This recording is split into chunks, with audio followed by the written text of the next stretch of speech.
Bonjour monsieur, je m'en fous, monsieur, madame, je m'en fous, chers collègues, bonjour. Donc moi c'est monsieur Didier, je suis enseignant EED, donc enseignant spécialisé élèves en difficulté. Monsieur David, il est enseignant d'éducation physique de l'élève, je m'en fous, de votre fils. Madame Mariette, elle est l'enseignante d'art et madame Laurence, que vous connaissez très bien, est son enseignante titulaire. Donc, nous allons commencer par vous remercier, d'avoir bien voulu, en dépit de toutes vos occupations, trouver le temps pour venir afin qu'on parle du cas de votre fils qui nous préoccupe beaucoup. Donc, nous avons fait venir parce que nous avons le souci que je m'en fous réussisse et puis en dépit des choses, en dépit de ses forces, il y a aussi quelques défis sur lesquels nous souhaitons travailler pour qu'il puisse réussir. Donc, sans plus tarder, je vais passer la parole à son enseignante titulaire afin qu'elle vous parle un peu des observations qu'elle a faites dans sa salle de classe. Merci, monsieur Didier. Donc, bonjour, monsieur, je m'en fous, bonjour, madame. Donc, on se connaît déjà, bien évidemment, et puis on a déjà eu à se rencontrer une fois pour le cas de votre enfant. Donc, c'est vrai que je n'aurais pas souhaité vous rencontrer encore une seconde fois parce que la réussite de mes élèves me tient à cœur. Mais si on le fait aujourd'hui, c'est comme l'a dit M. Didier, c'est pour l'aider à cheminer vers la réussite. Donc, votre enfant, comme je vous l'ai déjà dit, c'est quelqu'un c'est un très bon élève. Un bon élève en ce sens que c'est quelqu'un de social qui se montre toujours disponible pour ses amis, pour moi-même. Il veut toujours prêter main forte, donner son aide. Par exemple, les collations santé, c'est lui qui les distribue en général à midi pour les dîners. Et même dans les travaux d'équipe, il est toujours en train de vouloir prendre une responsabilité. Il veut toujours être à l'avant. Il se porte régulièrement volontaire. Donc, et même dans les apprentissages, il se montre très enthousiaste. Plusieurs fois, il est venu me demander, mais madame, c'est quoi le prochain, qu'est-ce qu'on va faire, c'est quoi le prochain cours? Et il aime aller jusqu'à me dire, hey, j'ai hâte d'y être. Et ça, c'est très encourageant. Quand un enfant vous dit ça, vous voulez vraiment faire tout ce qu'il faut pour lui, pour l'aider à réussir.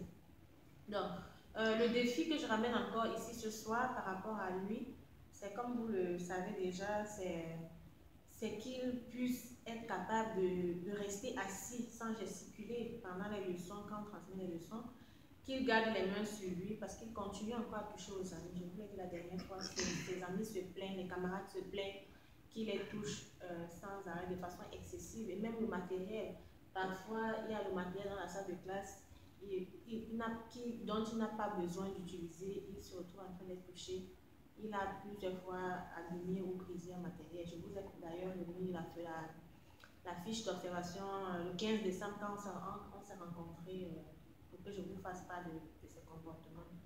Et l'autre défi, c'est utiliser un bon ton de voix parce que quand il parle, c'est avec beaucoup d'excitation, beaucoup d'énergie. Ça fait que quand tu veux prendre la parole, généralement, c'est à très haute voix. Même quand tu le prends une question, il le fait de manière très excitée. Et le dernier défi qui nous amène ce soir, que j'amène sur la table ce soir, c'est que je souhaiterais, je veux vraiment que monsieur, que je m'en fous, puisse prendre la peine de demander la permission quand il veut se déplacer ou bien sortir. Il arrive parfois que pour une petite minute d'inattention, il n'est plus à sa place, il est rendu ailleurs ou il n'est plus là. Quand il revient, madame, je suis aux toilettes, mais il faut demander la permission, je m'en fous. Donc, c'est tout ça qui nous ramène ici ce soir. Donc, quand nous sommes rencontrés le 15 décembre, je vous ai donné tout ce que j'ai eu à entreprendre jusqu'ici, mes démarches, mes interventions, et je vous ai donné la grille d'observation, la fiche anecdotique de tout ce que j'avais observé, toutes les plaintes, tous ces faits et gestes, et puis avec les heures. Je vous ai d'ailleurs distribué, vous avez ces fiches d'observation, vous pouvez voir vous-même. À l'issue au fil du temps, j'ai constaté que mes interventions spontanées, ça ne marchait pas. Je me suis dit que peut-être en l'impliquant dans le processus de la résolution de son problème de comportement, ça pouvait changer. Et que le fait qu'il soit le principal preneur en charge de son problème pouvait le motiver davantage à venir à bout de cela. Donc, on s'était assis, on a réfléchi avec lui, parce que c'est lui, je l'ai mis devant face à ses responsabilités, que lui-même, qu'il essaie d'identifier qu'est-ce que lui pense, quelles sont les difficultés qu'il a. Donc, avec mon aide, on a ressorti sur quoi il fallait travailler. Et nous avons essayé de voir quelles sont les solutions qui pouvaient marcher. Il a proposé, moi-même j'en ai proposé, puis nous avons arrêté certaines solutions que vous voyez bien sur la fiche que je vous ai remise. Donc, il était question, on a par exemple tablé pour certaines stratégies, notamment pour le fait de toucher à ses amis. J'ai pensé qu'il pouvait s'asseoir loin de ses amis, notamment à côté de mon bureau, comme ça j'aurais un œil sur lui à chaque fois. Et puis le fait qu'il sache que j'ai le regard sur lui, ça pourrait le dissuader de bouger beaucoup, bien de toucher à ses amis. Donc je lui ai également promis de lui donner plus de responsabilités. C'est lui qui devait être en charge de distribuer le matériel, de faire la distribution le matin par exemple, de répondre au téléphone, d'allumer d'éteindre les lumières pour les périodes de transition. Donc, pour moi, je pensais que ça pouvait lui donner l'occasion de bouger un peu plus et puis de l'aider à se calmer. Donc, et puis chaque fois que je forme les équipes, j'ai avisé les autres élèves qu'ils devaient être celui qui est modérateur, donc qui passe la parole. Pour moi, j'ai pensé que ça pouvait le maintenir occupé tout le long du travail et puis garder son attention, focaliser son attention dans le travail et sa concentration. Et également pour son problème de ton de voix, donc je lui avais donné cette stratégie, observer 3 minutes d'attente quand je pose une question, même s'il connaît la réponse, ou bien quand il travaille en équipe, s'il n'est pas d'accord, parce que ça arrive généralement quand tu n'es pas d'accord, ou bien s'il connaît la réponse, il s'excite rapidement et il veut parler. Donc il prend 3 minutes, au temps de se calmer, qu'il prenne une respiration, il compte 3 secondes, pardon, autant pour moi. Avant de répondre à la question, il aura le temps ainsi de se calmer et puis de penser à modérer sa voix avant de répondre. Donc, j'ai également, on s'est entendu que j'allais afficher sur son pupitre, au coin de son pupitre, tous les bons comportements qui sont attendus de lui. Étant donné qu'il est sur son pupitre à tout moment, il devait avoir l'œil là-dessus et puis ça devait être un rappel et moins de travail pour moi. Et pour finir, j'ai trouvé du matériel il y a les balles de relaxation, de stress et puis les cubes, un gros cube qu'il manipule chaque fois qu'il est assis, que je dispense des leçons pour qu'il concentre son envie de bouger sur la manipulation. Oui, c'est ça. Et je lui ai également promis, à chaque fois quand je l'observe, s'il se met à bouger, je lui fais des gestes pour qu'il prenne sa balle, ou alors quand il veut répondre à la question, je lui fais un geste comme ceci pour qu'il prenne une respiration et qu'il attende, qu'il se calme avant de répondre. Mais malheureusement, après 2 semaines d'observation, vous allez regarder sur la fiche d'observation que je vous ai remise. Vous aussi, madame, vous pouvez voir que dans la fiche d'observation, sur une période de 2 semaines, il n'a pas beaucoup observé ses comportements. Donc, à l'appui, je lui avais remis aussi une fiche d'auto-évaluation. Il devait cocher là-dessus quand le bonhomme sourit, quand il a bien agi, le bonhomme triste, il n'a pas bien agi. Et remplir une feuille de réflexion à la fin de la journée. Donc, malgré toutes ces démarches, ça n'a pas beaucoup changé. Donc, c'est pourquoi je vous avais fait appel. Et au terme de notre entretien, vous m'aviez effectivement confirmé que à la maison, ça arrive souvent, il est souvent très excité comme ça et il a l'habitude de parler comme ça.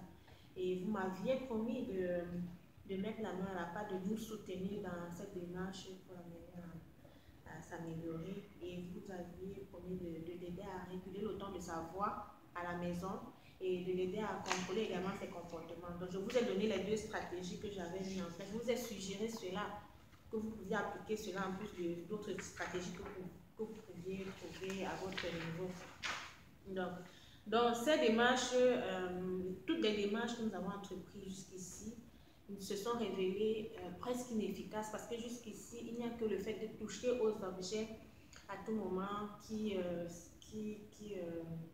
s'est amélioré. Il ne touche beaucoup aux objets des gens et de la salle de classe.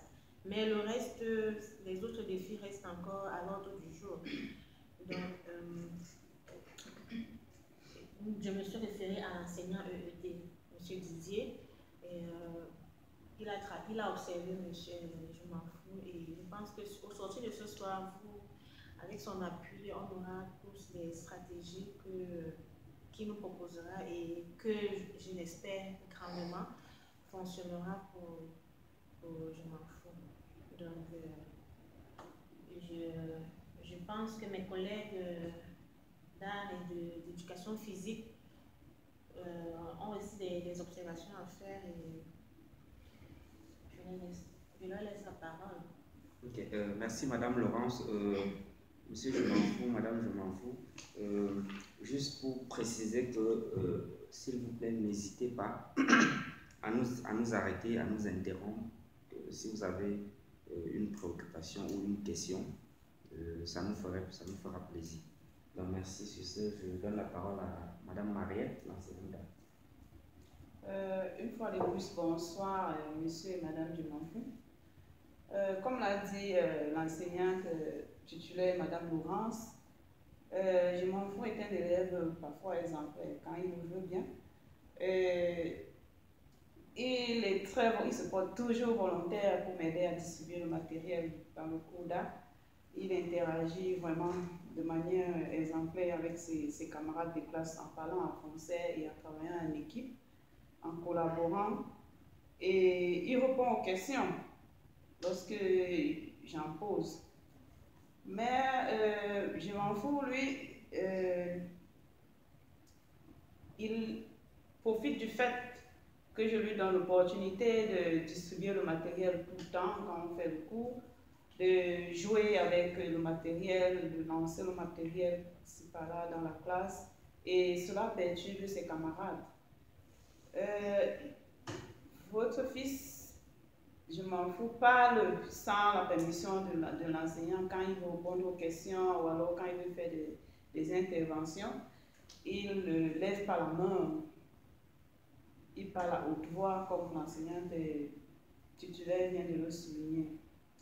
Alors, pour essayer de voir ce qui se passe avec le comportement, les agissements de Je m'en fous, j'ai eu à avoir un petit dialogue en tête avec lui. Et à la suite de ce dialogue, il m'a promis qu'il allait changer, qu'il allait essayer d'être un peu plus calme pendant le cours d'art visuel, parce que c'est surtout pendant les cours d'art visuel que j'observe des comportements d'agitation et des comportements perturbateurs qui nuisent effectivement à son apprentissage et à celui de ses camarades de classe. Donc, après notre petit dialogue, après notre petit tête-à-tête, Je m'en fous et moi,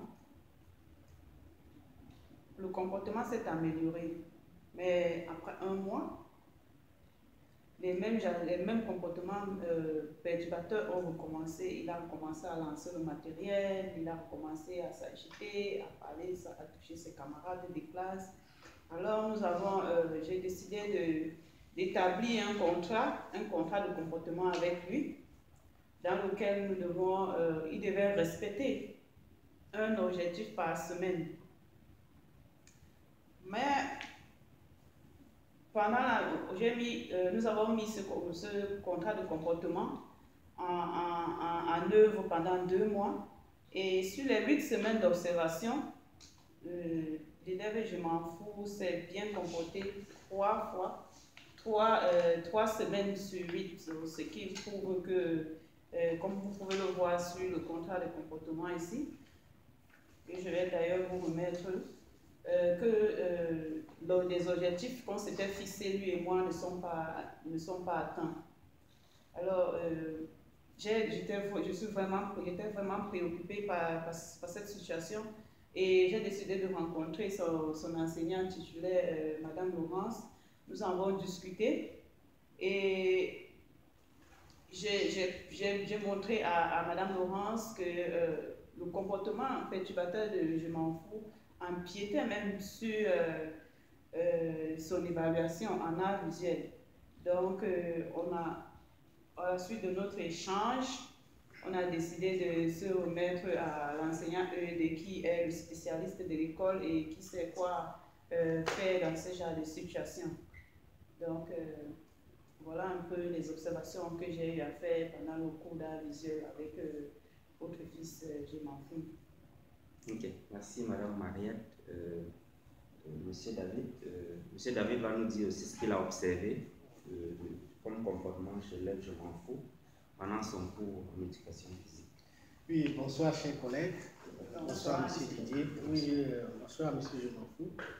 Je suis l'enseignant d'éducation physique de votre fils et je le vois tous les vendredis de 11h à 12h20.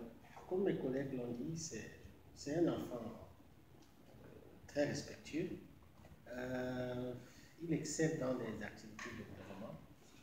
Je vois qu'il aime bouger beaucoup. Pendant les cours d'éducation physique, il aime bien ranger le matériel. Il est sociable. Quand il fait des exercices avec les amis, ils aiment bien leur donner le coup de main.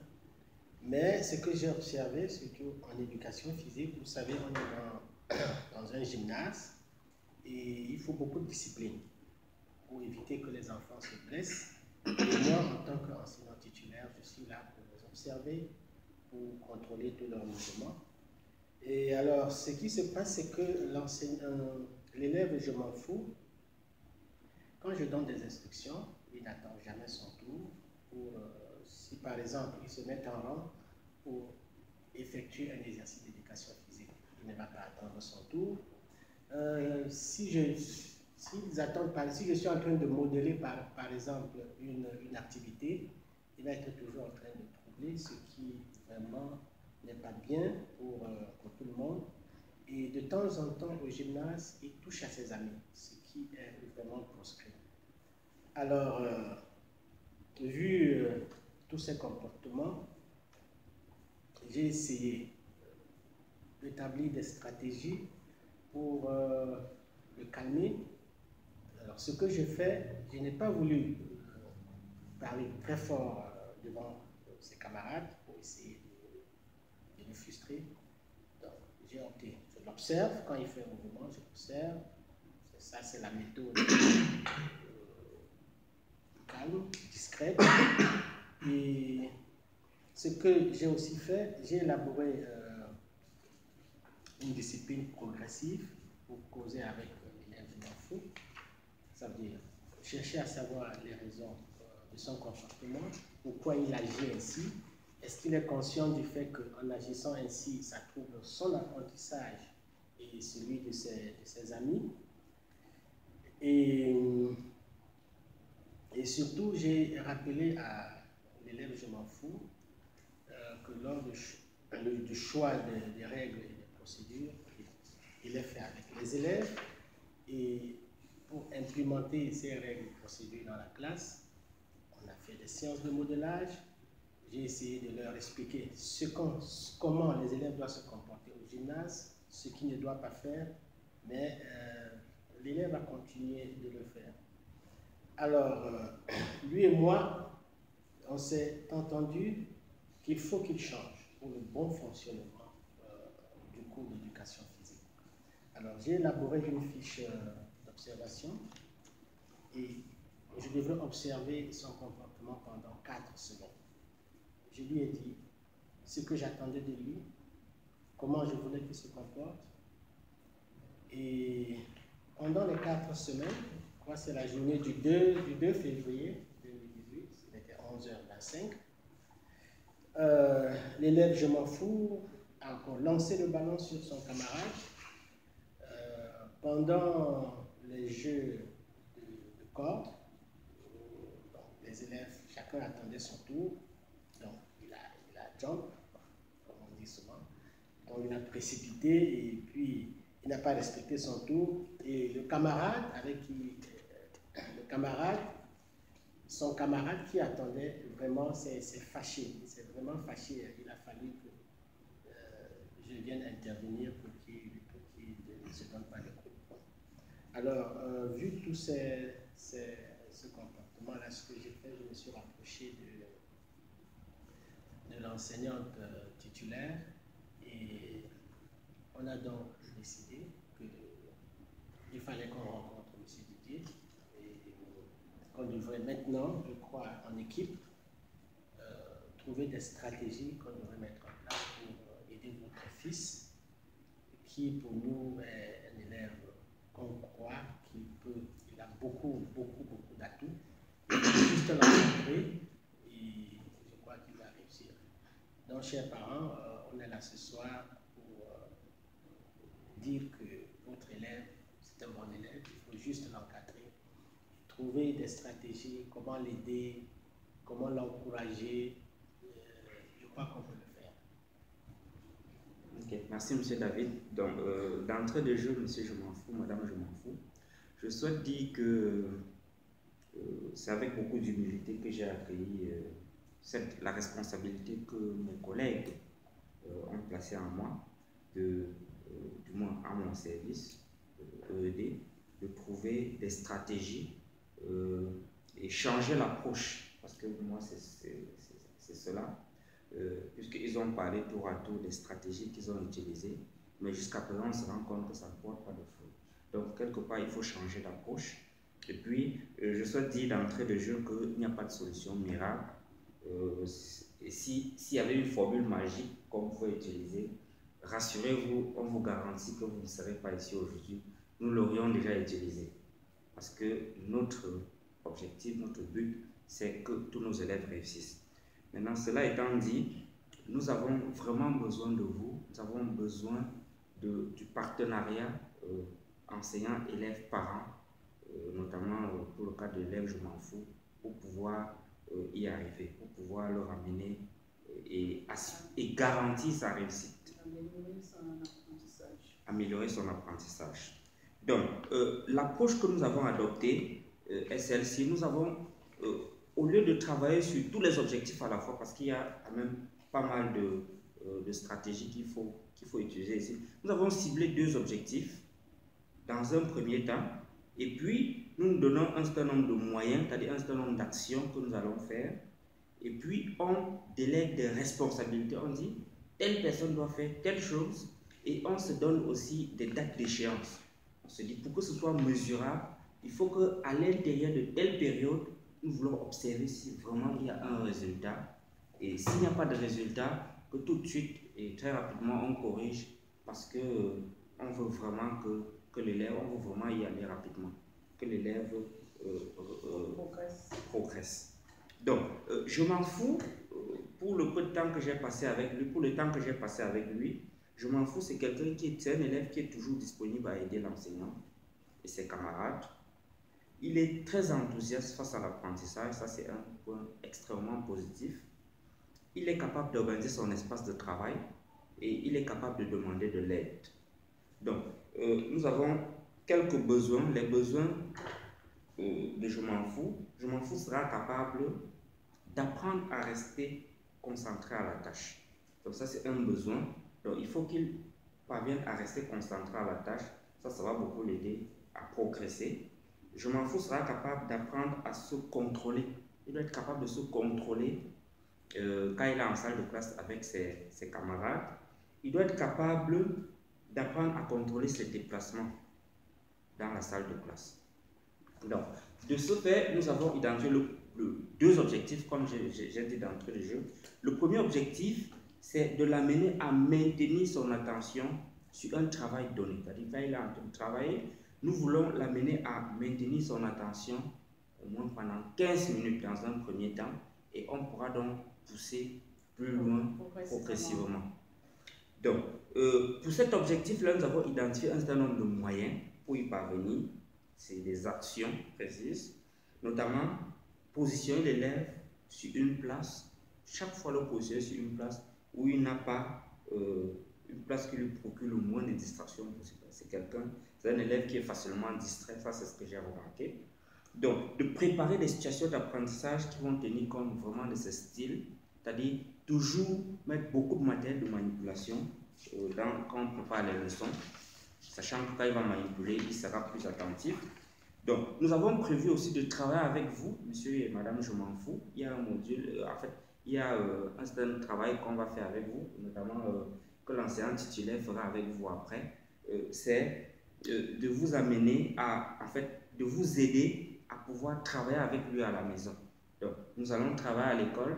Si vous pouvez continuer à la maison, ça vous permettra également en même temps de suivre sa progression jour après jour. Donc, le dernier point, c'est que l'élève, amener l'élève à s'auto-évaluer de façon hebdomadaire. Donc, chaque fin de semaine, lui-même, il va, sur la base de ce qu'il a fait pendant toute la semaine, il va dire s'il est en train d'évoluer dans le bon sens ou bien s'il estime que, par contre, que ça ne va pas, que ça n'évolue pas aussi bien qu'il le souhaite. Donc, il y a une date d'échéance. Donc, pour cet objectif, nous avons fixé 1 mois. Et les responsables, c'est les enseignants qui sont présents, l'enseignant titulaire, l'enseignant d'art, l'enseignant d'éducation physique, et puis et vous-même. Parce qu'il y a une partie qu'ils vont faire à l'école et une partie qui sera faite à la maison. Donc, ce sont les responsables. Et ça devra se faire à l'intérieur d'1 mois. Donc, au bout d'1 mois, on devra savoir si vraiment on a évolué sur cet objectif-là, de le maintenir, de maintenir son attention sur une tâche pendant 15 minutes consécutives. Le deuxième objectif sur lequel on va travailler, c'est l'amener à être capable de contrôler ses mouvements et ses déplacements dans la salle de classe. Donc, pour le moment, on va travailler sur cet objectif. Et les moyens qu'on se donne, c'est d'améliorer l'aménagement de la classe. Donc, on va changer l'aménagement de la classe. Question que l'enseignant puisse à tout moment avoir un regard sur lui et pouvoir donc faire des rappels autant de fois que nécessaire. Avec les gestes. C'est ça. Donc, ensuite, un autre moyen, c'est de planifier, c'est que les enseignants, chacun dans leur matière, vont s'arranger à planifier au moins une période de relaxation pendant les transitions et au moins une période de relaxation pendant la leçon. Donc, ça permettra à l'élève, je m'en fous, comme c'est un élève qui aime bouger, ça lui permettra donc de bouger à ce moment-là et ainsi d'évacuer, libérer toute l'énergie qu'il a. Et donc, ensuite, l'utilisation des feux de circulation. Donc, on va procéder un peu comme lors de la circulation routière, donc notamment le feu rouge, le feu jaune et le feu vert. Donc, le feu jaune pour lui dire attention, le feu rouge pour lui dire non, ça ne va pas, et le feu vert pour signaler que ça c'est super. Donc, et ensuite, un autre moyen, c'est d'appliquer les conséquences logiques du non-respect d'une consigne. Et on va encourager, je m'en fous, à choisir lui-même la conséquence logique. Question de l'amener à plus d'autonomie, plus d'autorégulation. Et la dernière action sera, comme le premier objectif, qu'il s'auto-évalue à la fin de chaque semaine. Puis l'échéance, c'est également 1 mois. Et puis les responsables, c'est les enseignants titulaires d'art, d'éducation physique et moi-même, enseignant EED. Donc, c'est ainsi qu'on a procédé, donc, de définir des objectifs, de se fixer des objectifs, définir des moyens et puis définir une période dans laquelle on va suivre cet objectif, puis attribuer des responsabilités. Donc, chers parents, comme j'ai dit d'entrée, on n'a pas de solution miracle. Nous comptons vraiment sur vous. C'est ce partenariat qui va nous amener à faire progresser l'élève, je m'en fous. Sur ce, merci infiniment pour votre temps. Merci d'être venu ici. Merci d'avoir répondu présent à notre appel. Et sur ce, nous vous remercions. Merci Didier. Merci madame, une fois de plus.